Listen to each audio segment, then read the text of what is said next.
est un intervenant régulier de l'ELDIT sur les sujets de sécurité.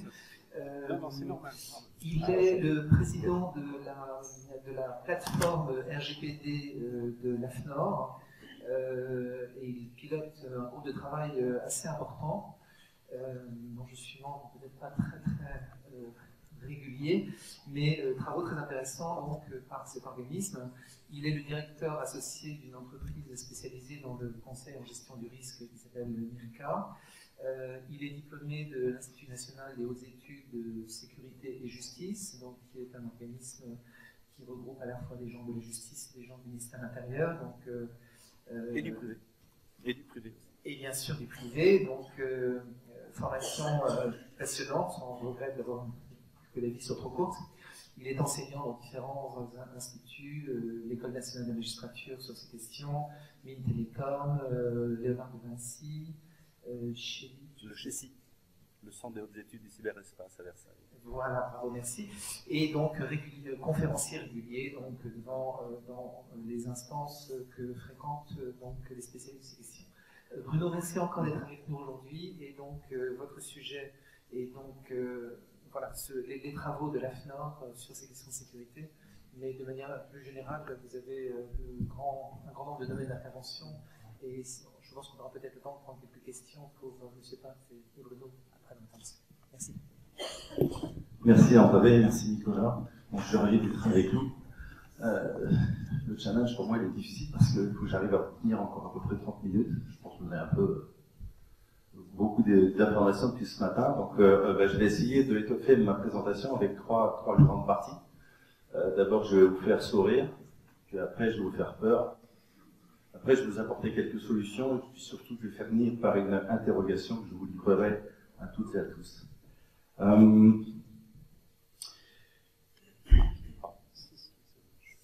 Voilà. Il vaut mieux penser le changement que changer de pansement. C'est Pierre Dac qui disait cela. Je soumets cette réflexion à votre sagacité. L'habituel défaut de l'homme est de ne prévoir l'orage que par beau temps. Les tuiles qui protègent la pluie ont toutes été posées par beau temps. C'est cette notion de gestion des risques qui est notre problème à nous les latins.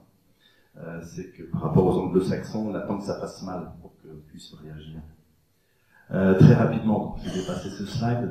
Effectivement, je dirige un cabinet de gestion des risques IT Cyberrisque. J'ai également eu l'immense privilège de faire l'Institut national des hautes études de la sécurité et de la justice et 2 sessions, la première en tant qu'auditeur et la deuxième en tant que tuteur. Et puis je fais des conférences. Et je travaille beaucoup à l'AFNOR depuis 15 ans sur des travaux normatifs. Je voudrais juste avant vous redonner quelques bases. Nous sommes 7,6 milliards d'individus sur cette planète. Il y a un peu plus de 4,2 milliards d'internautes. En France, nous avons atteint la barre des 58 millions d'internautes sur une population de 66 millions. Ça veut dire qu'on est à 90% du taux de pénétration. C'est plié. C'est-à-dire que si on retire les enfants et les personnes âgées, tout le monde est connecté. Dans les 10 ans qui viennent, 800 millions d'internautes vont arriver. Dedans, il y aura des gentils et il y aura des méchants. Et parmi ces méchants, on pourrait imaginer des scénarios terribles. Effectivement, si demain, dans le domaine notamment de l'énergie, imaginez que des hackers parviennent, j'ai mal avec les petits slides, c'est pas grave, ça y est. Ah, c'est là-bas qu'il faut que je regarde. Il est moins rapide, donc je reviens en arrière. Voilà, celui-là. Je peux avoir les deux, ok. Imaginez qu'il y ait des hackers qui arrivent à exploiter une faille de sécurité dans un barrage et qui vont ouvrir les vannes. Là, on ne parle pas de petits scénarios d'attaque.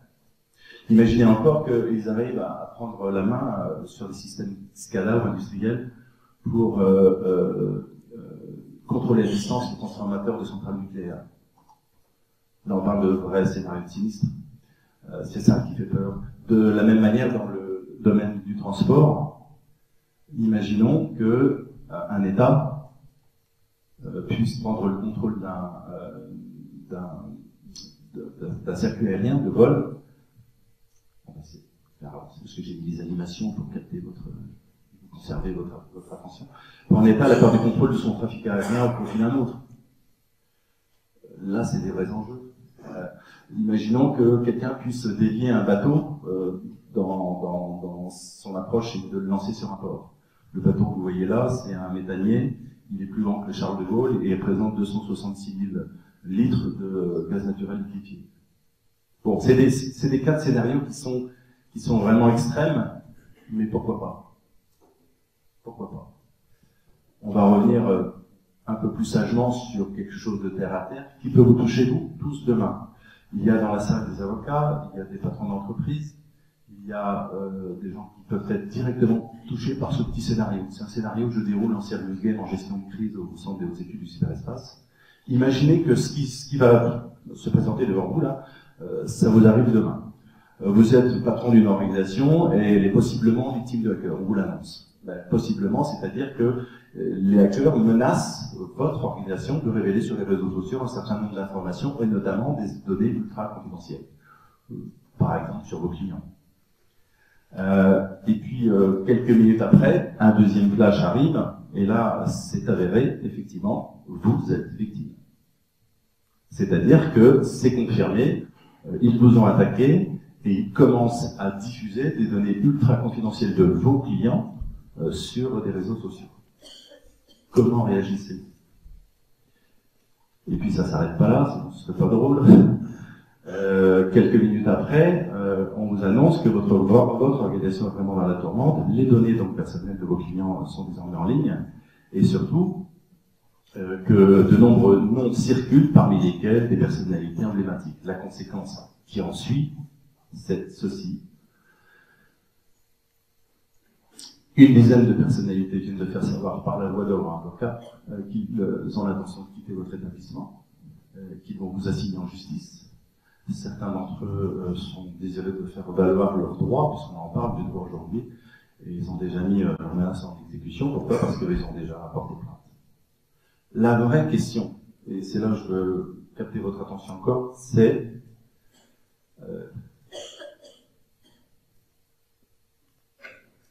est-ce que vous êtes prêts, vous, à faire face à une telle situation? Je crois pas tous, en tout cas. Donc là, je vais passer dans la phase 2 de ma présentation, c'est vous accompagner, vous apporter des outils, des solutions. Et c'est là la raison d'être de mes travaux à la FNOR depuis 15 ans. Nous avons rédigé à la FNOR depuis donc toutes ces années 3 guides, et le 4e va sortir dans à peu près un mois, et je vais vous les présenter. Ces 4 guides, c'est des documents normatifs qui ont un objectif d'accompagner tout patron, toute organisation, quelle qu'elle soit, entreprise de petite taille, de moyenne taille, association, qui vous voulez, pour vous accompagner dans des problématiques liées aux enjeux et risques liés à la sécurité des systèmes d'information. On va parler de continuité d'activité, c'était le tout premier guide que nous avons lancé en 2005. 2005, PCA, plan de continuité d'activité, la norme ISO est arrivée en 2012, 7 ans après. A priori, on avait eu le nez fin, on avait été un peu visionnaire sur cet aspect.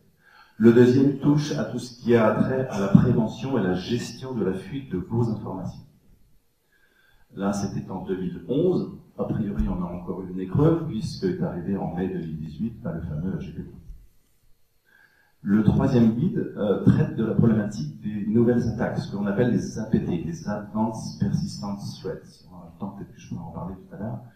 C'est, en 2 mots, I love you, Slammer, ces virus qui datent des années 80-90, c'est terminé. Vous avez vu une grande campagne de virus ces derniers temps? Non.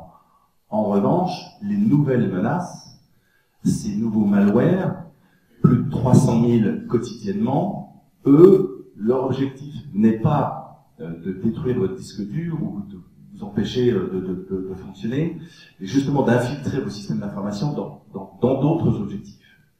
Les 3 préoccupations principales des attaquants, des hackers aujourd'hui, sont le sabotage, ils veulent vous faire du mal, OVH, la fraude, ils s'intéressent à votre argent, et enfin, exfiltrer vos données, à toutes fins utiles.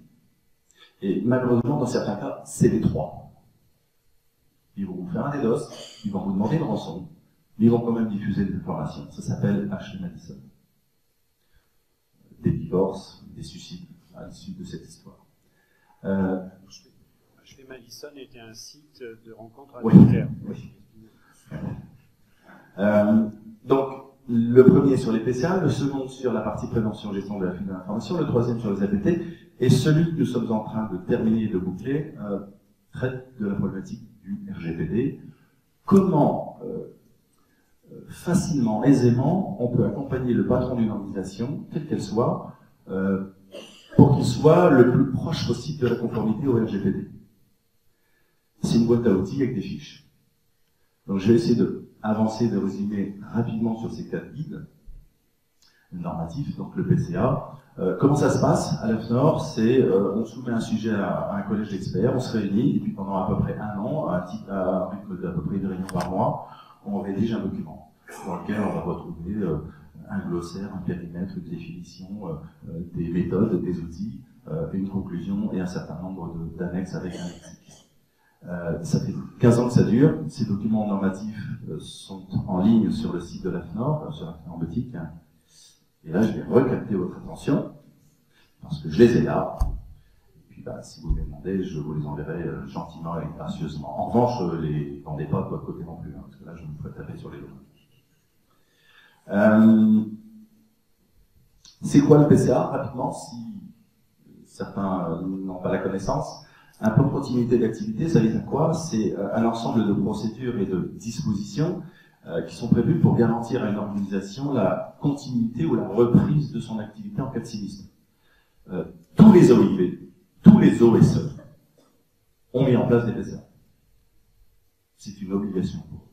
Et dans le monde bancaire, ex-CRPF, Comité réglementaire bancaire financier, ils doivent également mettre en place des processus de continuité pour assurer la continuité de leurs activités essentielles. La difficulté, c'est de définir ce qu'est une activité essentielle. Donc les activités vitales, donc, qui dépendent en fonction des impacts et de la perte au sein de l'organisation, et ça traite notamment des aspects contractuels et juridiques par rapport aux contrats que vous avez avec vos clients, vos fournisseurs, et dans certains cas, avec des pénalités et des plaintes.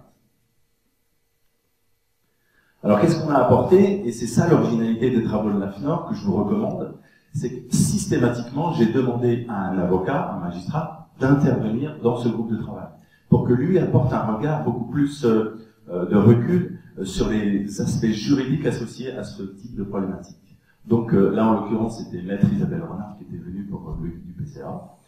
Je vais vous laisser dire, on voit tout ce qui est action préventive, mesures d'urgence, tout ce qui est partenaire fournisseur essentiel, constat, déclaration d'assurance, etc. Il y a tout un tas d'informations extrêmement utiles pour vous, pratiques, qui vous permettent d'aborder l'angle juridique lié au plan de continuité d'activité.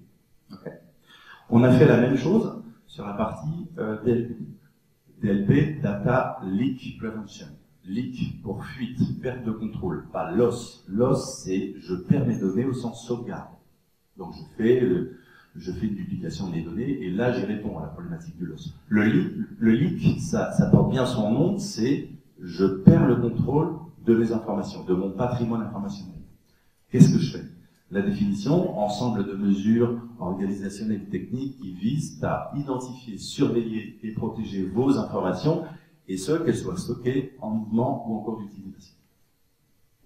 Eh bien, la prévention et la gestion de la fuite de l'information, elles sont basées sur des politiques qui sont centralisées et qui nécessitent une analyse approfondie du contenu et du contenant.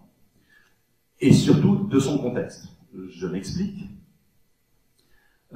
Si on imagine le cas de figure d'un rapprochement, une fusion, une acquisition entre deux sociétés, effectivement, avant que ce soit déclaré, c'est très sensible. Dès l'instant où ça a été communiqué et que ça a été officialisé, ça ne l'est plus. Donc c'est la notion de contexte. Okay. Alors là encore, il faut apporter des réponses pour s'adapter aux nouvelles pratiques liées au traitement de l'information. Il y a tout l'arsenal législatif et réglementaire qui s'étoffe d'année en année. Oui, c'est compliqué pour toutes les entreprises parce qu'elles doivent s'appliquer.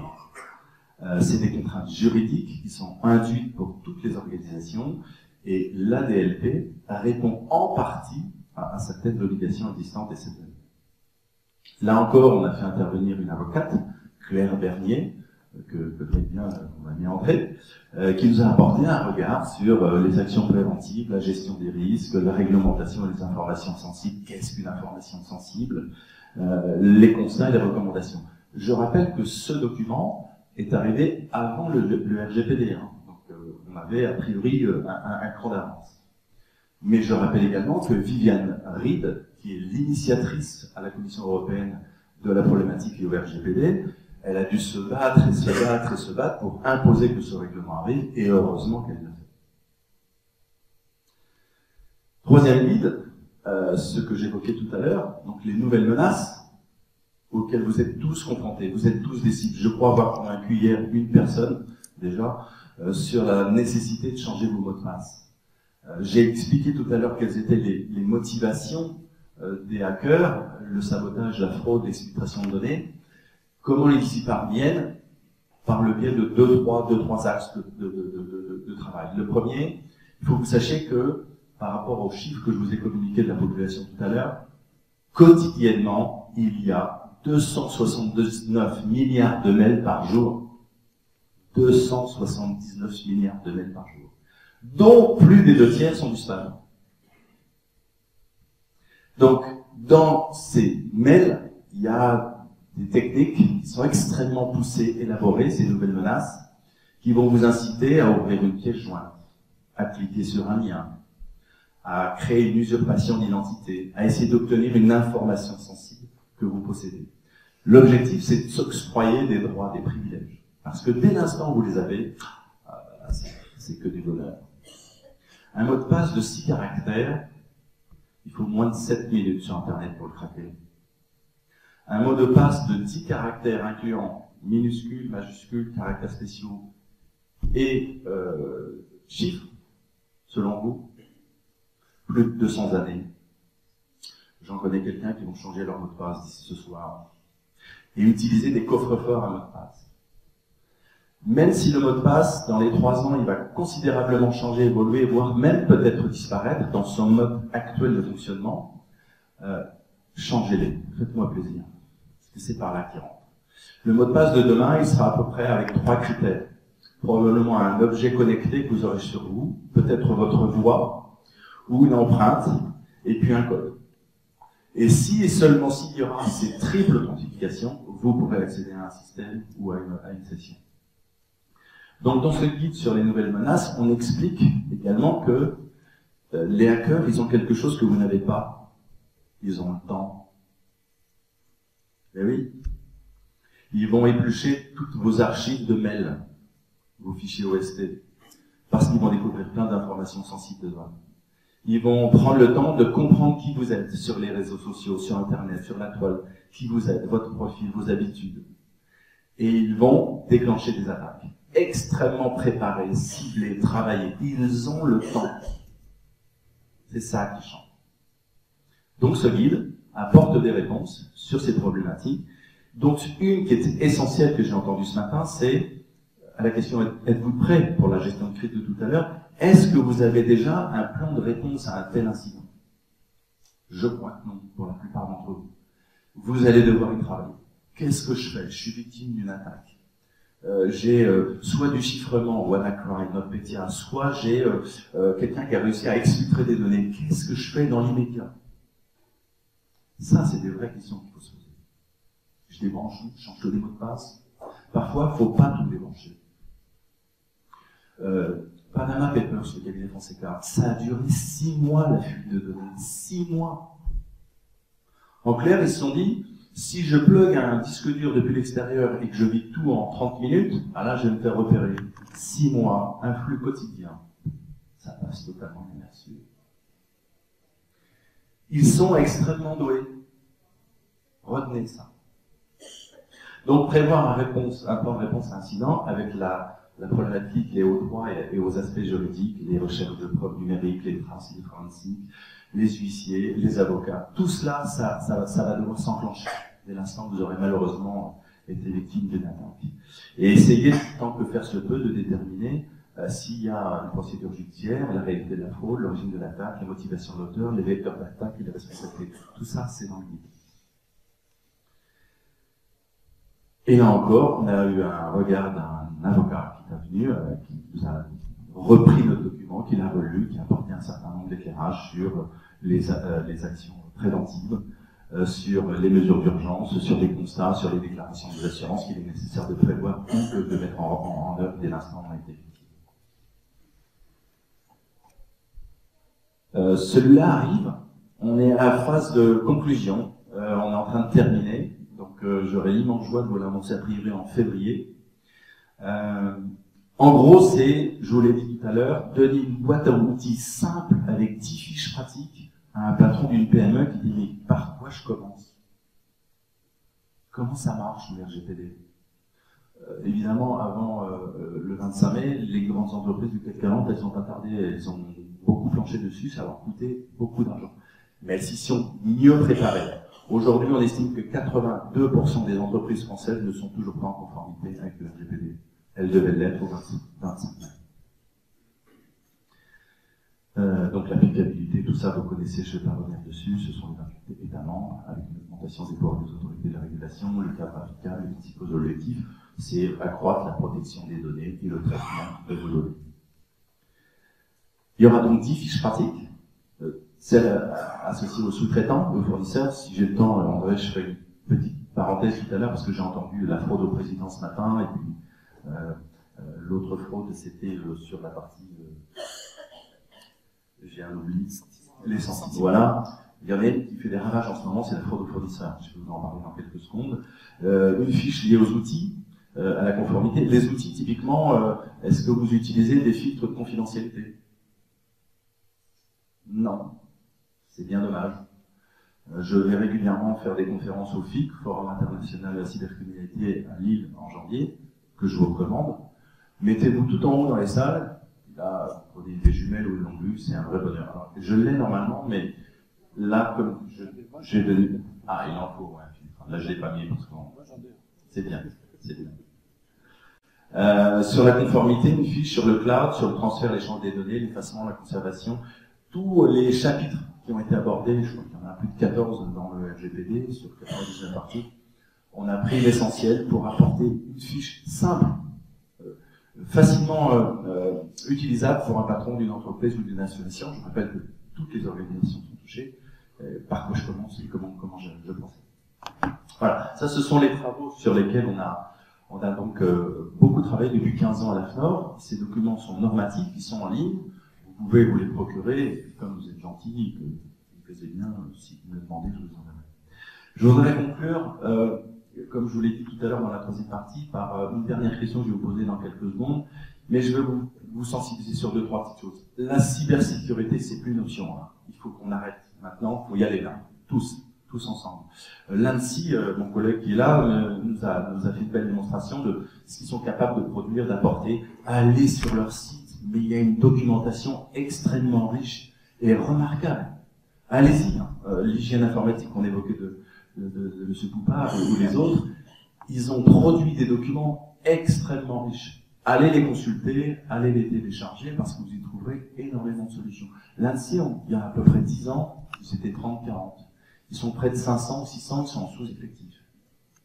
Alors il y a du positif et du négatif. Le positif, c'est qu'effectivement, ils sont à notre disposition, ils peuvent nous aider. Ils sont plus nombreux, même s'ils sont en sous-effectif. Le négatif, c'est qu'ils ont siphonné tout le marché. Des experts et des compétences. Il n'y en a plus. Et ça, c'est un vrai problème aujourd'hui. On est en sous-effectif. Le prochain demi-siècle, il va devoir avoir une évolution en matière de confiance et de droit. C'est inéluctable. Ça, on n'y passera pas. De confiance et de droit numérique par la mise en place progressive de cadres et d'organisations acceptés par tous les États. C'est là que je voulais vous apporter. C'est là la difficulté, le gage. Cette confiance juridique des échanges. Les questions de cybersécurité et de leur réglementation aujourd'hui sont les principales préoccupations. Elles ont une place de plus en plus importante au niveau de l'OMC, l'Organisation mondiale du commerce, ou dans le Forum économique mondial. Les cyberattaques figurent parmi le top 5 des risques pour les 28 économies. Et en tout premier lieu, la première alerte pour les DSI aujourd'hui, c'est les cyberattaques. Et elles sont aujourd'hui, bien sûr, au cœur des enjeux géopolitiques majeurs. Nouvel ordre numérique, ça veut dire quoi? Qu'il faut quand même qu'on arrive à l'inventer et à le mettre en œuvre. C'est pas simple. C'est effectivement une formidable opportunité. Maintenant, concrètement, comment on va y arriver? Mais il faut, et surtout, c'est plus important, que ces fameux pays échangent, communiquent entre eux. Ça avance. Ça prend du temps, mais ça avance. Qui aurait pu imaginer il y a quelques années que le STIC et le JUDEX allaient se marier pour donner naissance au TAJ? Personne. Alors, je traduis. Le STIC, c'est le fichier de la police. Le JUDEX, à l'époque, c'était le fichier de la justice. Et ça a donné le TAJ, le traitement des antécédents judiciaires. Mais il y a 15 ans, c'était inconcevable. Là, c'est pas que c'est inconcevable, on en a besoin, c'est une nécessité. 3 aspects, alors il y a des faiblesses qui persistent, bien sûr, qui représentent directement des risques et des menaces à venir. Il y a une pénurie de compétences que je viens d'aborder. Il y a un marché international qui, effectivement, est beaucoup trop fragmenté et dispersé. Puis enfin, il y a des entreprises qui sont souvent sous-dimensionnées, fragiles financièrement et vulnérables. Je crois que j'arrive à ma conclusion. Juste avant, je voudrais faire part d'une expérience que j'ai vécue il y a 2 semaines. Je donnais une conférence au CIGREF avec 15 DSI du CAC 40. Et à côté de moi, il y avait quelqu'un d'une agence forensique qui fait des études et des enquêtes. Et puis on parlait des problématiques liées à la prévention et la fuite de l'information. Ils sont parvenus à récupérer sur la toile, accrochez-vous, des formulaires de demande de badge tamponnés pour l'accès à l'aéroport de Paris. Ouais, en ligne. C'est-à-dire que quelqu'un pouvait se procurer un badge d'accès sur le tarmac d'Orly. En ligne sur la toile. Ça fait peur. Je conclue. N'oubliez pas, on a évoqué ce matin que est-ce que je peux être victime ou quand est-ce que je vais l'être? Eh bien, je vais plus loin, moi, et je vais vous laisser sur cette question. La première question que vous allez devoir vous poser désormais, c'est pas est-ce que je peux être victime d'une menace?